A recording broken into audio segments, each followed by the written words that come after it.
Hello there. Welcome to this episode of the Homeowner's Handbook, where we're going to discuss roofs. That's right. We're going to be discussing the insurance world's least favorite part of the house. And no, it's not because of adventurous or foolhardy homeowners going up there to gather lost toys and such, but it's more a reflection on the fact that hail and wind are some of the most common causes for insurance claims. Roofs, unsurprisingly, are where most of those claims come from.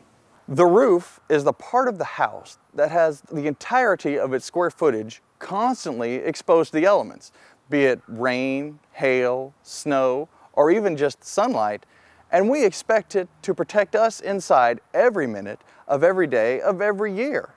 So, we'll be extra careful as we go and dare the heights and explore a little bit more about roofs. Whoa!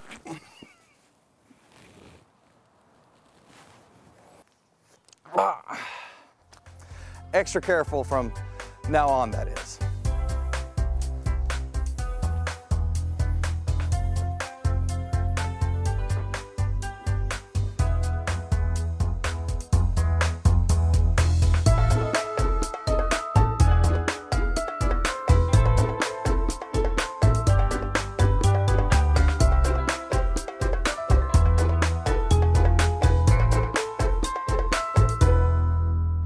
Roofs are kind of funny.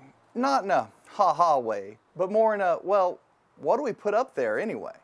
What I mean is, the walls are, in a sense, the easy part. Look at pictures of ancient ruins. Many times, you'll see walls still standing. Very rarely do you still see roofs on top of them. It's not like the ancients decided to put up a wall and decide, well, that'll work for now, we'll just walk around these. So what goes up there? One of the most basic methods of roof construction is using grasses or thatch roofing. Functional? Yes, but very inadvisable in densely populated areas, lest you like entire cities going up in flames. Both the ancient Romans, as well as in early English history, King John, figured that out and banned the use of grasses in their cities. Other traditional roofing choices included the use of timber, kind of think of Lincoln logs, or an ancient tiling system known as imbrex and tegula, or imbrices and tegulae if you're using the plural, which honestly, if you're roofing, you're probably using the plural. Tiles were originally made of clay, and eventually the use of heavier materials such as marble began to be used even by around 620 BC. While you're probably not going to be thatching your roof, there are still plenty of choices for today's homeowners, ranging from wood shingles, also called shake shingles, tile choices still, stone materials, as well as all sorts of artificial products that mimic the other material choices, fakes so to speak. If you still want thatch roofing, well, the 12th century is that way. We're going to go this way. While we're really going to be focusing on the part of the roof that faces up and the materials that go up there, it might help to start with a few construction terms relating to roofs and how they're put together. This is a gable. It's actually two of them. Most newer homes have at least one on one end of the house, and most likely another one on the other end, because it's easier and therefore less expensive to build that way. The trusses are pre-made, and the builder hoists them up and spaces them evenly along the structure. There's also hip corners where the roof comes to a point. Other key terms when it comes to roofs are the ridge, which is the top of the roof. There's valleys where one roof surface meets another one coming at different angles. And then there's the eave, which is the underside of the roof between where the wall is and the roof stops. While there are some nuances and differences in the installation of different roofs based on what materials are being used, there are some general guidelines as to how the roof goes together. First, there is the oriented strand board, or OSB in construction world. On top of that is tar paper, or a similar product. And then on top of that goes the roofing material, many times with furring strips aligned down the roof as well. There's also the matter of roof and attic ventilation. See, I didn't mention roof vents earlier, so I'll mention them now. Roof vents, mentioned. All right, I'm kidding. But there are both the roof vents, those are the ones at the top of the roof, and then there are these soffit vents that go in the eave. But as for why we have these things in our attics, I think I'll let Professor of Building Science tackle that one. It is a little ironic that attic ventilation falls on me to cover. The reason is because there is a perfectly good ratio for talking about how much attic ventilation one needs in one's house. The way the number came about is the very opposite of scientific. First of all though, why do we ventilate attics at all? In cold climates, the primary purpose of attic ventilation is to maintain a cold roof deck temperature so melting snow doesn't create ice dams. Plus, it vents moisture coming from the conditioned area below out of the house so it doesn't create moisture issues in the attic area. In hot climates, the purpose of attic ventilation is to remove the solar heated hot air from the attic, which helps reduce the cooling load of the occupied area below. In mixed climate, the answer is all the above. So, we have been given an attic ventilation ratio of 1 square footage net free area of ventilation for every 300 square feet of ceiling area. This 1 to 300 ratio comes to us from the FHA back in 1942 with no scientific data or reason given for the number. But in its defense, it may not be scientific, but it does give us at least a useful number to target. So if we try to target 1 square footage of ventilation for every 300 square foot of ceiling space on a 900 square foot home, like so,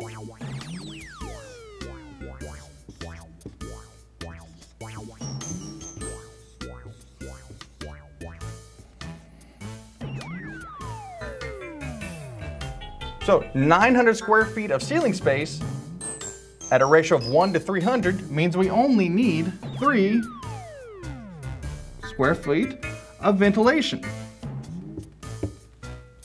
But, and this is a very important but, that number should be balanced between the upper sections of the roof and the lower sections of the roof.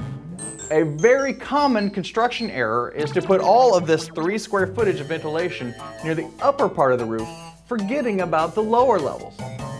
This means we'll be pulling air out of the conditioned area just to achieve balance. So you'll be losing all your great cool or warm conditioned air because there's not enough ventilation in the attic. Then, some homeowners have even added power vents to the top of the roof, which makes the problem even worse. The key is to have the right amount of ventilation, upper and lower, and ideally, this ventilation is then spaced evenly across the area of the house. All ventilation products have a net square footage free area on them, and it's important to make sure that the numbers add up correctly for your house in particular. There are ways to build without adding any attic ventilation at all, but that's probably a subject for another time. While I pictured doing this segment with the professor up on the roof, hey! We ended up not doing that out of consideration for him. And thanks for that. Actually, it was for insurance reasons. But anyway, let's talk about roof pitch. That is, the slope of the roof. Why do houses have sloping roofs, and what's the difference between them? Pitch is defined as the vertical rise over the horizontal run. In the roofing world, the run is always 12 inches.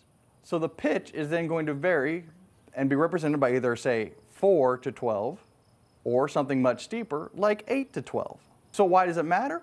It matters because of this. If we were to pour water on a roof at this angle, the water will flow off pretty quickly, like water off a duck's back, to use a colloquialism. If we lower our pitch some, the water will still find off, although maybe not with as much velocity. However, if we eliminate the pitch entirely, like so, the chance that the water will naturally find its way off our water-absorbing material drops off significantly. While rainfall is one thing, snow is a completely different matter. This is why steeper roof pitches are often found, at least historically speaking, in areas with a lot of snowfall. Nowadays, we tend to see pretty much every pitch in every climate zone because we're clever enough that we think we've figured out ways to master the environment like that. In fairness to modern construction, a lot of our newer building techniques stem from the fact that we're no longer limited to using the materials that were easily accessible. Nowadays, if you want to get lumber, you can have it shipped from Canada or beyond, not just have to use the ye old tree back behind the house. Instead, we can get almost anything we want from anywhere and made out of almost anything. We're here with Cliff Nielsen of Spec Building Materials. Cliff, how are we doing today? We're doing good. All right, we're going to talk a little bit about shingles and roofing products. Okay. Let's start with shingles though. Asphalt's the most common. Tell us a little bit about asphalt shingles. How are they made and kind of how do they work? Okay. Well, currently asphalt shingles are layered products. They start with a fiberglass base sheet, various layers of weathering asphalt, and then they're topped with a slate type granule that gives you your weather protection and your UV protection and your color. And how long do asphalt shingles normally last? What's the expected lifespan for one of those? Well, currently most of the manufacturers are offering lifetime warranties against manufacturer's defects. Some of the other choices, we see some slate samples over here. How is slate roofing? How is it, say, different than asphalt? And tell us about slate products. Well, natural slate is a true stone product. It's not real common in our market. It's typically out of the eastern U.S. Here it's probably at a very limited basis on very upscale custom homes. In our market, what some folks call slate roofing is actually concrete. And we have concrete roof tiles that look like slate and various other things they try to imitate. So. Wow. Let's talk about shake roofing now. Do we still do wood roofs around here? Very few. For years and years that was the upscale product due to concerns the insurance industry has had regarding fire and things like that. We don't see a lot of wood going on roofs anymore, a little bit. Yeah. But there are alternatives to that then though. There are things that look like shake. What is that's a plastic product, am I right? Yes, I refer to those as resin-based products. Okay. A lot of folks will call them synthetics, Okay. And some people just call them plastic. There are some very good ones out there. They're also very expensive in terms of the scale against other roofing products. Sure, but they do a pretty good look like that. Well, they do. They make two types. One is to imitate wood shake, and the other is to imitate slate, natural slate.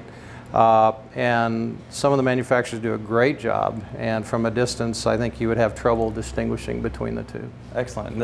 And those synthetics are relatively new on the market then? Yes, I think currently the oldest one I'm aware of was 1999, so we've got that much real-world history on the product. Long enough to really start to get a feel for it. Yeah, at least we can start telling stories. So, yeah. Fair enough.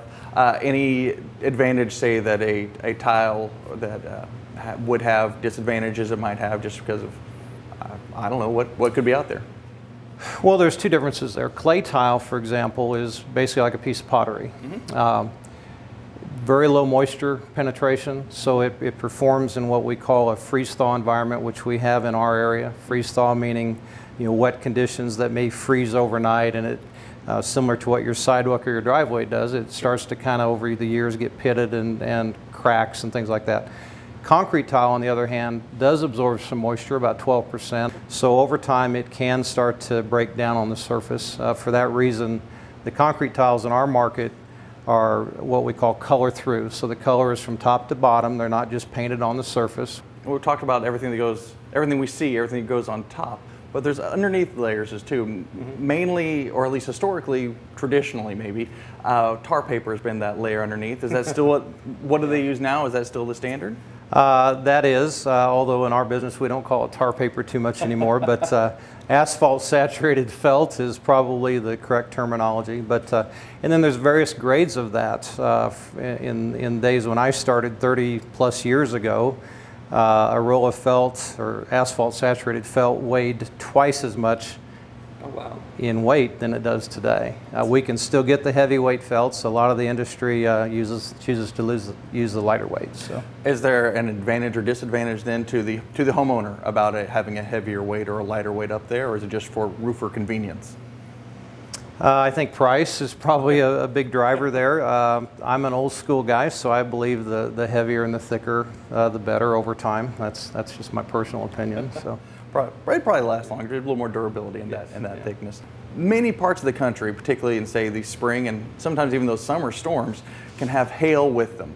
Is there any kind of specific protection any roofing materials have for hail and impact? Well, in the early 2000s, the roofing manufacturers chose to address that issue with the insurance companies, basically. Products were developed and designed to withstand what they impacts. And of course, in our part of the world, impact is probably hail, but they don't necessarily say their products are hail resistant. They simply say they're impact resistant. That's technically due to the type of testing that's done by Underwriters Laboratories and Factory Mutual. They don't actually throw hail at the product, they throw steel balls and things like that. So they're rated on impact rating. All these products now have proven to perform pretty well. So I actually imagine it'd be pretty fun testing something's impact resistant with either steel or hail, whatever you've got. If you like shoot a gun, yeah, you're in good shape with that test. Yeah. So I was kind of picturing more of a baseball shoot, but yeah, right.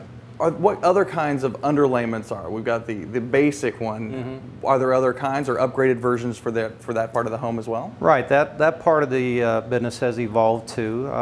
30 years ago, asphalt, or what you referred to earlier as tar paper, was the standard. Today we have generally what's referred to as synthetic underlayments, which they're again are pretty much plastic. They're non-asphaltic products that are essentially a polyethylene plastic, polypropylene type product. We also have products that are thicker and heavier and have rubberized asphalt in them. In our business, a lot of those are referred to as ice and water protection that you use on portions of the roof that might be subject to ice damming around the gutter line or something like that. So those products can be used as upgrades. They literally promote that your nail that goes through that product, actually the product will seal where the nail goes through. Let's talk a little bit about the install itself, and one of the finer points of that, whether it's someone's trying to re-roof or fix something on their own, or particularly something they should be watching for, making sure their contractors do, is talking about the flashing. Well, first of all, I want to tell everybody what flashing is, and then how to do it, I guess, kind of the outline of that. Okay. Well, generally, flashing, the best way to explain it would be where you have a transition on a roof, say you have a dormer coming out of your roof, so it's essentially where your roof meets a wall. You have to have something in that, basically a corner, to seal that up so that the water doesn't run underneath everything. Your valleys, those have to be flashed. There's just various types around chimneys, things like that have to be flashed with, in most cases, very customized products, in some cases that are designed right on the job. Generally, it's going to be a sheet metal type product. Maybe on some of the more upscale projects, maybe copper. In some parts of the country, they use aluminum. Here, it's mostly going to be galvanized steel or painted galvanized steel. What do you see about attic ventilation as far as trends, and really how should people be addressing that? My experience is a large percentage of the homes, residential homes that I see, are inadequately ventilated, and that then will have an impact on the performance of all the products in the attic and on top of the roof. If you have what we call a gable type roof with a lot of ridge line, then I actually like the shingle over ridge vent. It hides well, it looks very, very good. If you have a hip type roof, then I think what we call turtle back, slant back, box type vents in most cases work adequately. Thank you so much, Cliff. Are we done? We are done. While there's not a lot of maintenance that needs to or can be done to the roof itself, is it possible to get up there and redo or repair your roof on your own? It certainly is, but with a couple of giant caveats. The first is you have to be very comfortable with the danger level of working up on the roof. And the second part is you have to be comfortable with the mental risks of doing the work yourself and then doing it wrong and getting to deal with the ramifications of that. For the rest of you, there are no shortage of roofing contractors that you can look up in the phone book or through the internet that are available to come work on your house. However, there's also no part of the construction industry more renowned for companies working harder at building a bad reputation as opposed to building a quality product than the roofing industry. So, if you're looking for a contractor, what should you look for? First and foremost, look for any state or city or county licensing requirement and make sure any contractor looking to work on your roof meets those requirements. They may vary depending upon your local jurisdictions, so you may have a couple of places to look. Also, most good companies will of course make note of that before you even ask, so you'll get a feel for their reputation. Secondly, certain roofing products require certain certifications to have them installed. Make sure to ask if the installers are properly certified for those products, not the sales staff unless they're one and the same. Finally, check with area trade associations to see who their members are and if any potential company is on that list. Those are always great places to find companies more interested in building long-term relationships than the short-term sale. As far as green goes, there are two main roofing products that people think about when it comes to roofs and being green. The first is solar panels. We're actually planning on covering that in a separate episode of the Homeowner's Handbook, so we'll skip that for now. The second is roof gardens. However, those tend to be used in commercial or multifamily buildings due to a variety of reasons. Not the least of which, of course, is the roof pitch and accessibility of the roof. So beyond those two, what do we have? Well, for today, I thought we would discuss some of the smaller, less obvious aspects of the way your home's roof can perform based on the environmental impact as well as energy efficiency. We'll start with roof color. Wait, what? Oh yeah, color, that's right. Yes, a roof's color can impact the way the home operates. Let's take a look why. If I stand outside in a black shirt, I'm going to get a whole lot hotter and faster than when I wear something like this. The black, of course, absorbs the sun's rays, while the white reflects much more than it absorbs. So I'm going to be much cooler standing here than I am in the black shirt. It's simple science you've probably learned in 4th grade or just through casual observation. But why wouldn't the same thing be true for your roof? Just because we're talking about a house structure doesn't change the basic science underneath it. For roofs, the concept is called cool roofs. And while white is the best at reflecting heat away, traditional colors like cream, sienna, and gray also work to a lesser degree. There's also some different levels of effectiveness based on which material you choose. Metal roofs are very good at bouncing heat away. If you're interested in products like this and you go to research them, be sure to find out what their solar reflectance and thermal emittance numbers are. This will be a number between 0 and 1, with 1 being the best. The other part of the roof I would recommend looking into if you're especially environmentally concerned is the expected life of the product. A 15-year roof is all fine and good, perfectly adequate, I suppose, but a 15-year roof will be in the landfill twice before a 50-year roof has even gotten to it once. At this point, we've discussed how the roof is made, the materials used to go up there, as well as the slope, and even a little bit about how it's important for the roof not to leak. So what else is there to discuss about roofs? Rain gutters. You see, while your well-made roof, working properly, is diverting all of that rain and snow away from you and your belongings inside your home, what happens to all that rain afterward? Why do we even bother with rain gutters at all? Well, the answer is pretty simple. If we follow along where the rain starts, up there on the roof, then runs down, then runs off to the ground. Without any guttering, all of that moisture is going to be falling roughly where the eave line is, give or take wind speed. Given enough time, or none at all if your ground isn't sloped right around your foundation, all of that rain will lead to moisture problems in the form of damaged foundations and/or wet basements. To avoid these problems, it's generally a good idea in every climate zone to have guttering installed on your house. Much like virtually everything else in the construction world, the ancients had ideas of ways to deal with rainwater as well. Many times, their buildings were designed to divert that water into cisterns to be reused as both bath water and drinking water. Even today, in certain places in Europe, you can find built-in guttering, along with troughs or box guttering. The problem with those systems are built-ins are more expensive. Was back then, still is true today. These systems can be difficult to maintain as well, plus can lead to massive house damage should they fail. On the other hand, they do have ornamental rain spouts such as gargoyles, which can really kind of liven up a house, I suppose, but still in the US we've simplified a little. What we have here is modern standard residential guttering.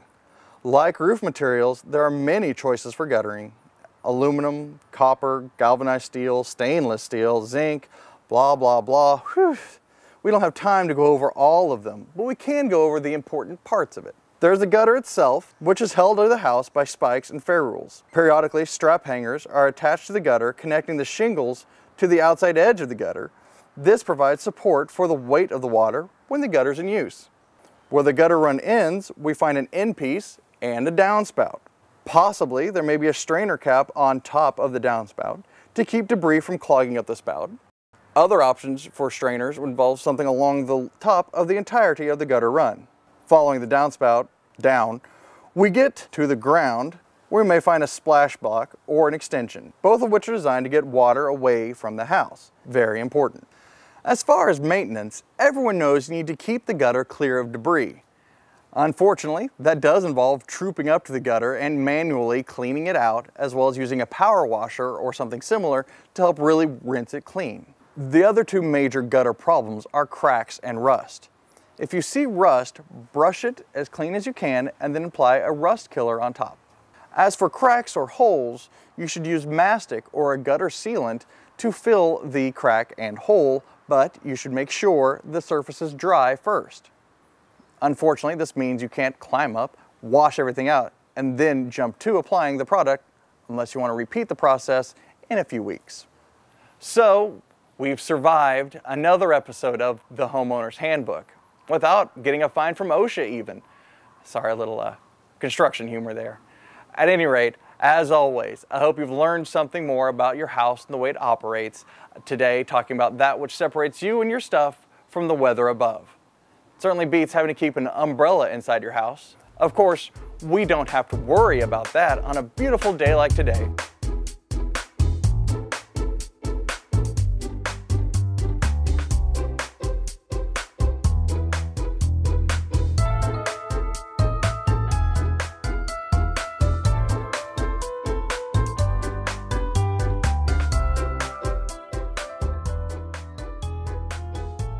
The Homeowner's Handbook was made possible through North Star Comfort Services. For over 65 years, North Star has been helping make more comfortable and energy-efficient living environments for Kansans. For future show ideas or feedback about this episode, please feel free to contact the Homeowner's Handbook. Next time on the Homeowner's Handbook, we'll be discussing flooring options, with a look at wood floors and carpet floors in particular. All reasonable efforts have been made to make the information in this program accurate and up to date. Any errors or omissions are unintended and may be addressed in future programs. No houses have been harmed in the making of this program.